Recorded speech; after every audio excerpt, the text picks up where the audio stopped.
नमस्कार दोस्तों, आज हम नेटवेब टेक्नोलॉजीज़ का एक स्टॉक रिव्यू करेंगे। तो नेटवेब को मैंने फरवरी 2025 में, इसी साल फरवरी में एक बार रिव्यू किया था, पहली बार रिव्यू किया था। एंड द सर्कमस्टेंस वाज कि नेटवेब का जो स्टॉक प्राइस है करीबन 40% से करेक्ट हुआ था फरवरी 2025 में, मतलब करीबन 6 महीने पहले 40% से करेक्ट हुआ था, राइट। और there were three reasons why the stock price of NetWeb corrected by 40%. The first reason was negative news flow. Second reason was negative news flow. And third reason, the most important reason was negative news flow. तो वो deep sea का एक news आया था and उसके वजह से US के टेक स्टॉक्स, एनवीडिया सब करेक्ट हुए थे और यहाँ पे नेटवेब भी करीबन 40% से करेक्ट हुआ था, राइट। तो ऑलमोस्ट 6 महीने हो चुके, नेटवेब का 1-2 क्वार्टर्स के रिजल्ट भी आ चुके हैं and I am reviewing this company again. And the reason behind this review is कि नेटवेब का जो स्टॉक प्राइस है करीबन 8% से ऊपर गया है पिछले कुछ 2-3 दिनों में, राइट। 8% से ज़्यादा ही ऊपर गया है, right. And the reason behind this, the 3 reasons behind this are positive news flow, second one is positive news flow and third one obviously is positive news flow, right। तो नेटवेब टेक्नोलॉजीज का stock price काफ़ी ऊपर गया है and the reason is that they have got an order of around 1734 crore to build and AI platform, right. तो थोड़ा मैं समझाता हूँ कि ये क्या है, but before that broader level पे थोड़ा नेटवेब का बिजनेस मॉडल समझ लेते हैं, क्योंकि जब तक बिजनेस मॉडल नहीं समझेंगे, चार्ट्स वगैरह दिखाई दूंगा मैं आगे क्या हो सकता है क्या नहीं हो सकता है, एक फंडामेंटल एनालिसिस, क्वार्टरली एनालिसिस तो कर ही लेंगे, बट थोड़ा एक बिजनेस मॉडल पे 1-2 मिनट में स्पेंड करूंगा, राइट। सो 3 बिजनेसेस हैं नेटवेब टेक्नोलॉजीज के। सबसे पहला बिजनेस है वो सुपर कंप्यूटिंग का बिजनेस है, हाई प्रोसेसिंग कंप्यूटिंग का बिजनेस है और इसके लिए हार्डवेयर, सॉफ्टवेयर सब कुछ बनाती है कंपनी और ये बहुत सालों से मेन स्टे रह चुका है नेटवेब टेक्नोलॉजीज का, right. The second business is the cloud business. तो ये public as well as private companies को क्लाउड इंफ्रास्ट्रक्चर एक तरह से प्रोवाइड करती है। तो 50% जो बिजनेस आता है वो पब्लिक सेक्टर यूनिट से आता है और 50% प्राइवेट से आता है। तो ये जो भी SBI, RBI का जो भी इंफ्रास्ट्रक्चर ये क्लाउड पे डालने का काम नेटवेब टेक्नोलॉजीज कर रही है और प्राइवेट प्लेयर्स है उनके साथ भी एक तरह से, प्राइवेट क्लाइंट्स के साथ, कस्टमर्स के साथ भी काम करती है, right.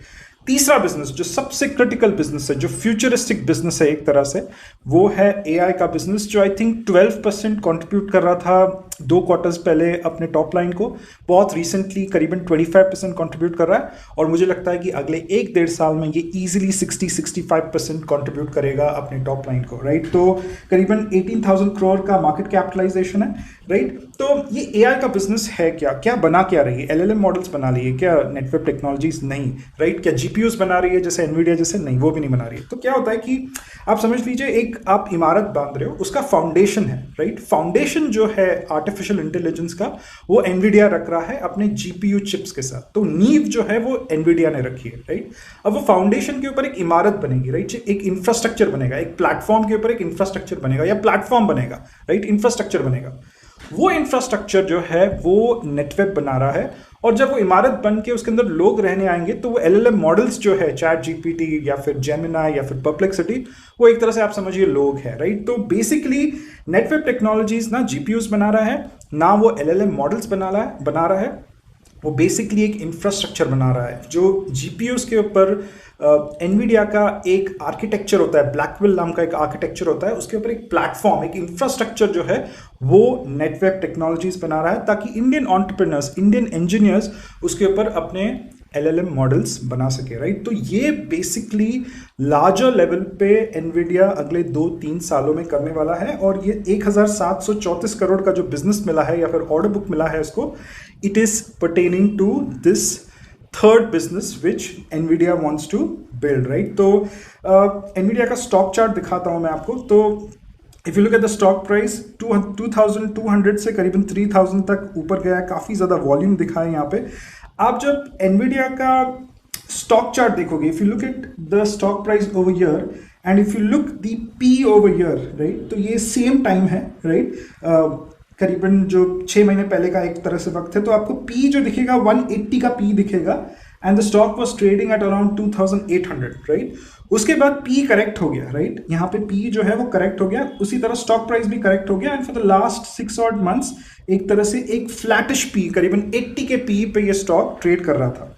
And again right now अगर आप देखोगे ये 134 के P पे गया है with the increase in the stock price, right. तो जो there is first of all there is a very direct correlation between news flow and Nvidia का स्टॉक प्राइस। तो अगर पॉजिटिव न्यूज फ्लो आता है तो एनवीडिया का स्टॉक प्राइस ऊपर जाता है, और एक नेगेटिव न्यूज फ्लो आता है तो एनवीडिया का स्टॉक प्राइस नीचे जाता है। और दूसरी जो चीज़ है जो मैं इन दो चार्ट्स के जरिए कहना चाहता हूँ कि जो पी है, आई थिंक द एक तरह से 150 या 130 या 180 के पी पे जब जाता है ये स्टॉक, उसके बाद थोड़ा कंसोलिडेट होता है, एंड एक नेगेटिव न्यूज़ फ्लो जब आता है तो स्टॉक प्राइस गिर जाता है, और फिर एक 80 टू 90 के पी पे एक तरह से बेडरॉक बना के ये स्टॉक प्राइस रहता है। तो ये पिछले 1-1.5 साल का डेटा है, don't read a lot into it, but मैं कोई एक कोरिलेशन दिखाने की कोशिश कर रहा था between news flow and the stock price and the P, right. पिछले करीबन जो क्वार्टर था उसका जो रिजल्ट काफ़ी सही था। If you look at the sales growth, it was 102%. So here I'm comparing June 2025 to June 2024. You look at the sales growth, it's 102%. If you look at the net profit growth और PAT growth 100% है, and EPS growth भी 99% है। मतलब growth काफ़ी सही था, but पिछले 4-5 महीनों में स्टॉक प्राइस ऊपर नहीं गया क्योंकि पी इतना ज़्यादा था कि स्टॉक प्राइस कंसोलिडेट कर रहा था। और इसको एक तरह से समझा सकते हैं कि the EPS was catching up to the P, right. तो इसलिए आपको एक कंसोलिडेशन मिला पिछले 4-5 महीनों में, in spite of the fact that the results of the previous quarter way very good results. 100% का ईपीएस ग्रोथ है। ईपीएस ग्रोथ अगर 25% से ज़्यादा रहे तो एक अच्छा ईपीएस ग्रोथ होता है। यहाँ पे तो कंपनी ने 100% का ईपीएस ग्रोथ दिया, राइट। तो यहाँ पे मैंने एक बेसिक कैलकुलेशन किया है, फंडामेंटल एनालिसिस थोड़ा लास्ट में लेंगे, कंपनी का बहुत बार डिस्कस कर चुके हैं ये कंपनी। सो इसका मैंने एक ऑर्डर बुक के ऊपर एक थोड़ा कैलकुलेशन किया है। तो यहाँ पे मैंने ऑर्डर बुक 600 करोड़ का ऑलरेडी ऑर्डर बुक है। तो यहाँ पे करीबन 230 करोड़ का कंपनी ने अपने Q1 रिजल्ट्स में ऑर्डर बुक दिखाया था। करीबन 370 करोड़ का L1 ऑर्डर बुक है। तो मतलब जहाँ पे कंपनी बिड कर रही है तो वहाँ पे it is the lowest bidder, तो there are lot of chances that the bid could come to the company. तो नॉर्मली बहुत सारे एनालिस्ट जो है वो सिर्फ ऑर्डर बुक कैलकुलेट करते हैं, मैं order book plus L1 order book भी कैलकुलेट करता हूँ। तो that's why it's coming to 600 crore. और ये मैंने 1734 का एडिशन किया है। Normally when you look at order books, एक तो ऑथेंटिसिटी चेक करते हैं, मुझे लगता है कि ऑथेंटिक ऑर्डर बुक है क्योंकि गवर्नमेंट ऑफ इंडिया से आ रहा है। दूसरी इंपॉर्टेंट चीज़ होती है कि you check the time lines कि यार ऑर्डर बुक तो बहुत ज़बरदस्त दिख रहा है but time of completion 10 years, तो मतलब वो एक सही ऑर्डर बुक नहीं है या फिर एक सही इन्वेस्टमेंट नहीं प्रूव आउट कर सकता है। तो यहाँ पे जो टाइमलाइंस दिए गए हैं वो करीबन 12 to 15 मंथ्स के हैं, बट मैंने जो भी कैलकुलेशन किया है वो 18 मंथ्स को लेके किया है, right. So the current sales are 1149, मतलब मैं FY25 के सेल्स देख रहा हूँ, और जो क्यूमुलेटिव सेल्स अगले 2 साल के, so this is for FY27, तो करीबन 18 मंथ्स का मैंने एक तरह से टाइम ऑफ ड्यूरेशन या कंप्लीशन पीरियड पकड़ा है, right. With the same kind of NPM, the EPS growth is coming out for the next 2 years to be around 43% year on year CAGR, right? And the PEG is coming out to be 1.8, right? तो PEG थोड़ा ज्यादा दिख रहा है, but the fact that this is a futuristic company, एक futuristic solution provide कर रही है और इसका अपसाइड पोटेंशियल बहुत ज्यादा हो सकता है। 1.8 is a fair kind of a peg for this kind of a company which is giving an EPS growth of 43%, right? तो अगर आप देखोगे पिछले 1 साल का the EPS growth has been 49%, stock price में अप्रिसिएशन 13% का हुआ है। तो जो वो क्रैश हो गया था जनवरी-फरवरी का, उसके बाद एक तरह से स्टॉक प्राइस स्लम्प हुआ है और साइडवेज ही रहा है। अभी जाके रिसेंटली एक तरह से अपसाइड मिला है उसको। कंट्रीब्यूशन ऑफ पी कुछ ज़्यादा नहीं रहा है, तो the EPS was catching up to the P, right? That is what happened in the last 6 months. ये कंपनी एक हाई ग्रोथ फ्यूचरिस्टिक कंपनी है। सेल्स ग्रोथ 60% है, प्रॉफिट ग्रोथ 50% है। पिछले 5 साल का सेल्स ग्रोथ प्रॉफिट ग्रोथ जबरदस्त है एक तरह से। Everything is great about this company. Even if you look at the quality, net profitability 10% से ज़्यादा है, अच्छा है।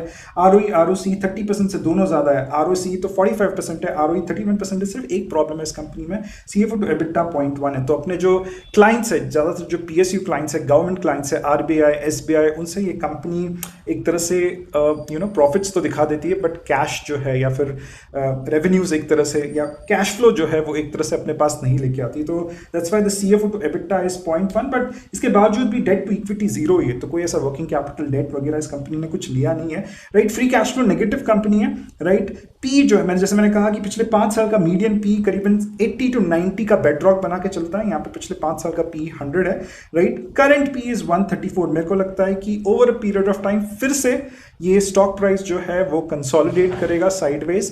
The EPS will catch up to the P over a period of time after the upside which it saw very recently. So the final remarks that I have is 134 का P थोड़ा overvalued है, EPS will catch up to the P and a negative news flow could be an opportunity. तो इस company में या फिर stock में मैं इन्वेस्टेड नहीं हूं, बट अगर मैं इस स्टॉक में इन्वेस्टेड होता तो कहीं ना कहीं मैं एक पार्शियल प्रॉफिट बुक कर लेता and I would look again for an opportunity of a negative news flow which would come in the next couple of quarters और फिर से मैं स्टॉक में री एंटर करता, क्योंकि the long term trajectory, the long term growth of this story, मतलब this has just started, this is a new chapter of growth। एक तरह से जो थर्ड बिजनेस है AI का business, this is the new chapter of growth। तो मैं कहीं ना कहीं पार्शियल प्रॉफिट बुक कर लेता, बट मैं इस कंपनी में इन्वेस्टेड रहता so that I could find another opportunity in a negative news flow which could be on the horizon, right. Positive news flow आके चीजें ऊपर भी जा सकती है तो ऑब्वियसली मुझे उसका बेनिफिट मिलता, but this is what would have been my approach towards Netweb technologies.